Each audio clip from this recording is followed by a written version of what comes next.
All right, welcome back to the channel, everybody. So today we're going to go over exclusivity. All right, exclusivity traps in defense contracting. So exclusivity is when you partner with another business to pursue a certain contract. Okay, so you agree to only work with them for that specific opportunity. So essentially, as a subcontractor, you're putting all of your eggs in one basket. All right, when you sign this teaming agreement and it has an exclusivity clause in it, you're tied to that partner. So, if you don't know, if you're just getting into defense contracting, this applies to all contracts for the most part, but a lot of opportunities are pretty massive in scope. Okay, and I believe it's because a service contract takes it's so difficult to get across the finish line and get put in place that you're not going to do all that work just for a very narrow scope of work. You want to throw everything in the kitchen sink in there.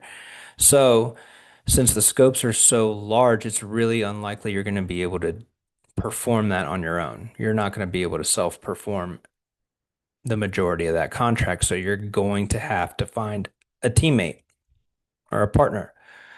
Okay. Uh, so you can get burned when you team and you do get tied up into an exclusivity clause. Okay. So in this video, I'm going to give you some tips that I've seen work to ensure that that doesn't happen. Uh, so how do I know this? My name is Ryan Atencio, and I'm a government contracting consultant, and I specialize in defense and special operations. So I did 12 years in the military. The majority of my time was in special operations. My tail end of my career, I was in charge of acquisitions. So I was the customer. I wasn't a contracting officer. I was responsible for developing all performance work statement of objectives, statement of work, cost estimates, essentially the packet that gets pushed over to the contracting office. And then I would do all the technical evaluation and source selection, and I was the COR on pretty much everything. So essentially, somebody brought me a requirement for a professional service, supply, whatever it is. You want someone very specific. All right, I would do all the work to make that happen, all without a sole source, ever. And it's not because I asked, it's not because I didn't ask, but my contract officers would never give me a sole source. So I kind of had to learn how to write a requirement, and that's how I have this skill set, and that's how I know what I know to help companies now on the outside. So back to exclusivity. Uh, again, large opportunities, wide scopes. Failure to team is a failure to win. You're going to have to team. All right. So again, exclusivity is when you do partner with a business to pursue a very specific opportunity. You're only agreeing to work with that company. Okay. And you're putting all of your eggs in one basket. So I don't really, I'm not a big fan of exclusivity at all. It does benefit a prime. If you are a smaller sub, it's usually they would want you to be exclusive because it gives them a pretty big competitive advantage.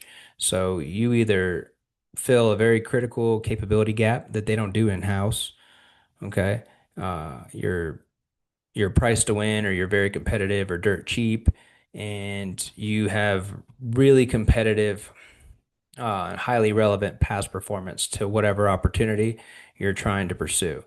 Okay, so it only makes sense for them to try to get you into an exclusive agreement, okay, because they take you off the market, so you can't be a subcontractor to their competitors.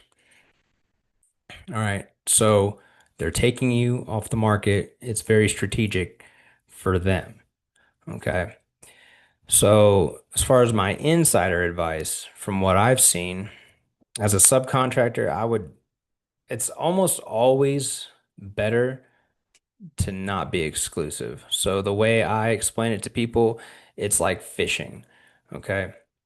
If you want multiple lines in the water, all right, to give yourself the best chance of getting onto a certain contracting vehicle. So, if you have a unique capability and you are priced to win and you do have highly relevant and unique past performance, you're giving the prime a huge advantage. Okay. And you're filling a gap that, otherwise they can't provide in-house. So that's really valuable. But you can sign a teaming agreement with them and be non-exclusive and do that with multiple large primes. Okay. And they're all competing for the same contract. So your chances of actually being on a winning team are much higher when you team with multiple large primes. Okay.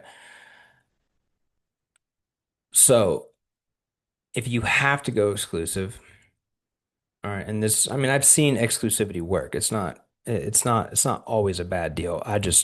I would say most of the time I don't recommend it. It's usually not a good deal for you as a subcontractor because you're stuck to those people.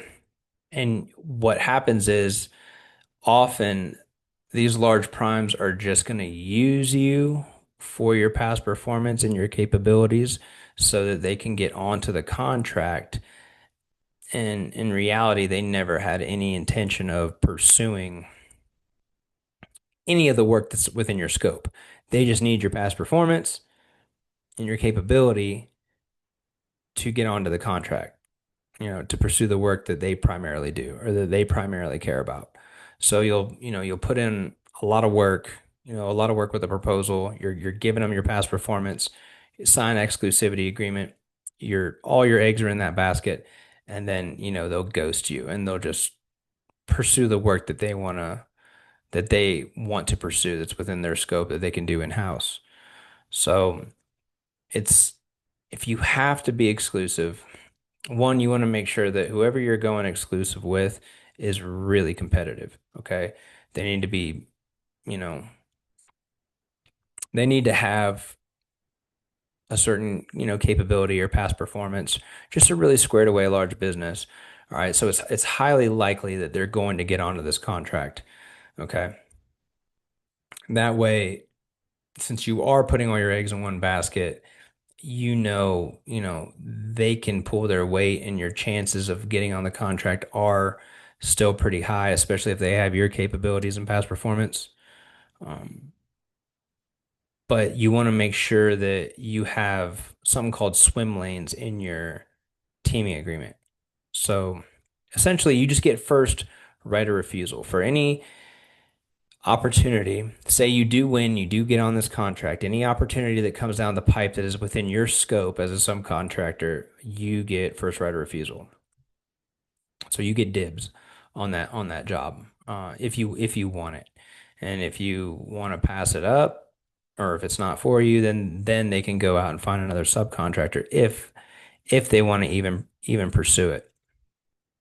So this way, if you have swim lanes in your teaming agreement, anything that falls within your scope is coming to you first to give a yes or no. Then I guess if you had to be exclusive, that's what you would want into your teaming agreement, our swim lanes, work share, um, just so you're not used just to win them the contract and then they never call you again.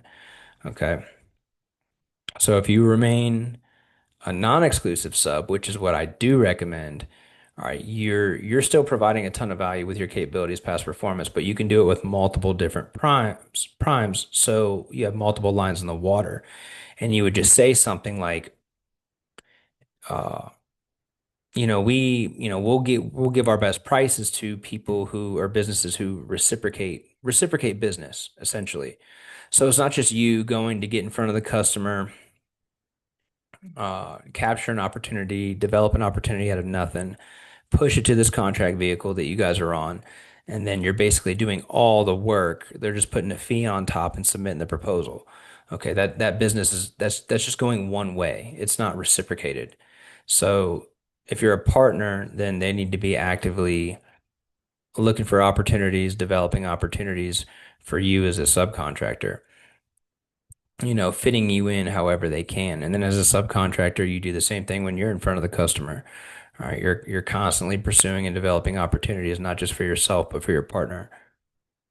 All right. So even if it is something that you can't do that's out of your scope, you don't just let that opportunity pass you by. All right, you're gonna capture it, at least, gain positive control of that opportunity and pass it on to your larger partner if you know they do that and they do have that capability. You don't lose control of an opportunity, right? So you'll give your best prices to those who reciprocate business. You always want to be upfront and say, "Hey, I'll join your team and give you my past performance, my capability, to make you more competitive to get on this contract, but I'm on multiple teams because I want multiple lines in the water." All right. And whoever reciprocates business, then that's who I'm going to give my best price to, and I'm gonna do my best to make you as competitive as possible. They can't really get mad at that, because you're still doing them a solid. So you don't want to be the only one bringing opportunities to the contract. And if you do have to go exclusive, then you want swim lanes in your teaming agreement or work share. You want those clearly defined so that anything within your scope is coming to you to at least give the first right of refusal. Okay. If you want it, it's yours. If you don't, they're free to go find another subcontractor. But yeah, that is what I've seen work in this business. Um, I would say usually when I've seen people go exclusive, it's because of a relationship. They have a good relationship with another business and they're like, "Hey, we only want to pursue this with you." I mean, doesn't I don't know if it makes business sense. I think often it doesn't. Um, but again, that's when you're both pretty strong and you're highly likely to get onto this contract.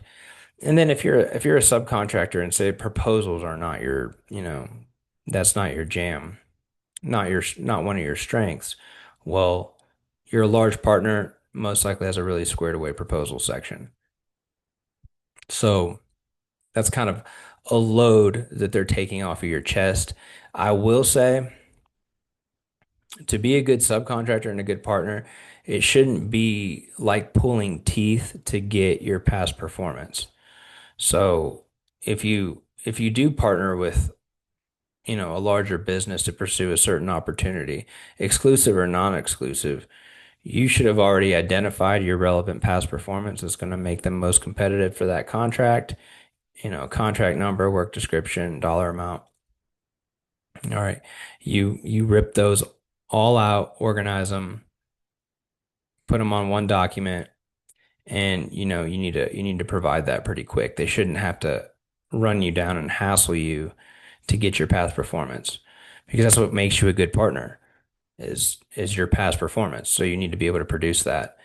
And I'd say an executive summary, uh, and they've probably already seen your capability statement. So, but yeah, your past performance, relevant past performance for that opportunity, you should be able to provide that very quickly. They should not have to run you down and keep hounding you for that, because that's kind of foreshadowing, for how you do business.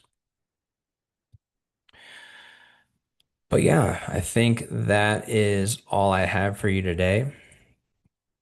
I would say don't get trapped in exclusivity and just kind of focus on providing value across the board to as many large primes as you can. And that's going to give you the best chance of winning. And other than that, that is all I have. And I will see you guys on the next video. Thank you very much.